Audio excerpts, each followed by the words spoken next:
তুমি জানো আমি কখন তোমার প্রেমে পড়েছিলাম?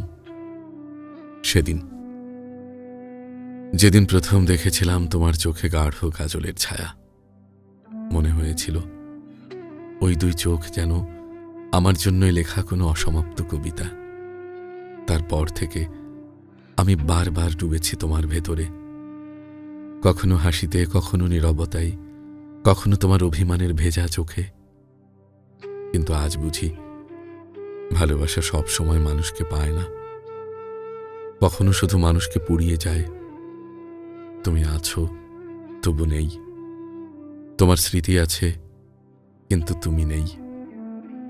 রাতের নির্জনতায় আমি এখনো তোমাকেই খুঁজি, কারণ সত্যি বলতে কি, তোমাকে ভুলে যাওয়ার মতো শক্তি আমার কোনোদিন ছিল না। তাই আজও এই হৃদয়টা নিঃশব্দে বলে, তুমি না থাকলেও আমি এখনো তোমাকেই ভালোবাসি। আমি এখনো তোমাকেই ভালোবাসি।